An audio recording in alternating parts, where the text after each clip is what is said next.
Hello everyone, welcome to LSS tutorial. Kolkata বিশ্ববিদ্যালয়ের ইতিহাসের সমস্ত স্টুডেন্টদেরকে এলএসএস টিউটোরিয়াল চ্যানেলে ওয়েলকাম জানাই। আজকের এই ভিডিওটা তোমাদের প্রথম সেমিস্টারের স্টুডেন্টদের জন্য।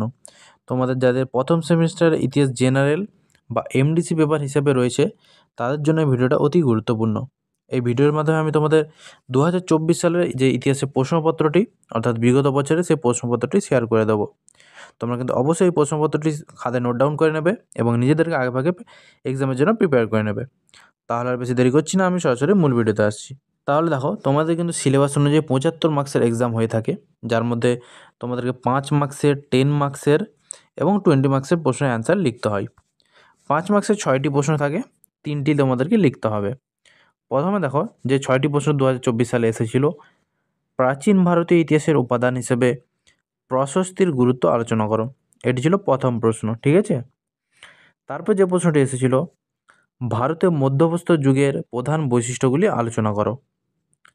3 নম্বর যে প্রশ্নটি এসেছিল, ঋগ্বৈদিক যুগের সমাজে নারীর স্থান নির্ণয় করো। তারপরে দেখো, সভা ও সমিতির প্রধান বৈশিষ্ট্যগুলি কী ছিল। এবং 5 নম্বর যে প্রশ্নটি এসেছিল, বৌদ্ধ ধর্মকে কেন প্রতিবাদী ধর্ম বলা হয়।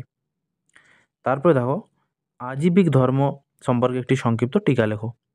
পরবর্তী প্রশ্নে যাওয়ার আগে বলে রাখি, তোমরা যদি কেউ এই পেপারের নোটস পারচেস করতে চাও সম্পূর্ণ পিডিএফ আকারে টাইপ করে নোটস, তাহলে সরাসরি আমার সাথে যোগাযোগ করতে পারো।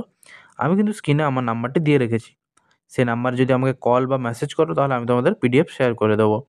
তাই তোমরা যারা পিডিএফ পারচেস করতে ইচ্ছুক আমার সাথে সরাসরি যোগাযোগ করতে পারো। তারপরে দেখো, তারপর তোমাদের 10 মার্কসের প্রশ্ন লিখতে হয়, 4টি থাকে, 2টি লিখতে হয়। 10 নম্বরের প্রথমে যে প্রশ্নটি এসেছিল, ষোড়শ মহাজনপদ সম্পর্কে টিকা লেখো। 2 নম্বর দেখো, যে প্রশ্নটি এসেছিল ক্ষয়ের দাগের, ঋগ্বৈদিক যুগের আর্থসামাজিক জীবন সম্পর্কে আলোচনা করো। 3 নম্বরে 10 মার্কসে যে প্রশ্নটি এসেছিল, শিল্প ও বহির্বাণিজ্যের বিশেষ উল্লেখ সহ হরপ্পা সংস্কৃতির অর্থনৈতিক দিকটি আলোচনা করো। এবং 4 নম্বরে এসেছিল, ভারতীয় উপমহাদেশের বিভিন্ন নব্যপ্রস্তর কেন্দ্রের বিবরণ দাও। পরবর্তী প্রশ্নে যাওয়ার আগে বলে রাখি, আমি কিন্তু তোমাদের এই পেপারে সম্পূর্ণ সাজেশান পোস্ট করে দিয়েছি। তোমরা কিন্তু অবশ্যই সাজেশানটা দেখে দেখে খাতায় নোট ডাউন করে নেবে এবং আগে ভাগে নিজেদেরকে এক্সামের জন্য প্রিপেয়ার করে নেবে। আমি কিন্তু সাজেশানসের সাথে সাথে অনেক অ্যান্সারও পোস্ট করেছি, যেহেতু তোমাদের অনার্সের সিলেবাস এবং পাসের সিলেবাস একই, তাই তোমরা কিন্তু অনার্সের প্লেলিস্টে গিয়ে সেখানে সম্পূর্ণ অ্যান্সারগুলো কালেক্ট করে নিতে পারো, ঠিক আছে। এবার দেখো, 20 মার্কসেরও 4টি প্রশ্ন থাকে, 2টি লিখতে হয়। প্রথমে যে প্রশ্নটি এসেছিল, ভারতীয় ইতিহাসের উপাদান হিসেবে দেশীয় সাহিত্যের গুরুত্ব আলোচনা করো। 2 নম্বরে এসেছিল, হরপ্পা সভ্যতার উত্থানের কারণগুলি আলোচনা করো।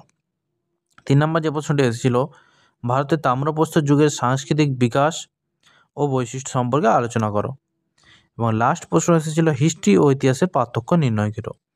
এই ছিল তোমাদের এমডিসি 1 পেপারের, অর্থাৎ এমডিসি সিসি 1 পেপারের 2024 সালের প্রশ্নপত্র। তোমরা কিন্তু অবশ্যই যারা নতুন এসেছো অবশ্যই খাতায় নোট ডাউন করে নেবে এবং পরবর্তী কোন ভিডিও চাও বেশি বেশি কমেন্টস করে জানাবে। দেখা হচ্ছে তোমাদের সাথে পরবর্তী কোনো ভিডিওতে।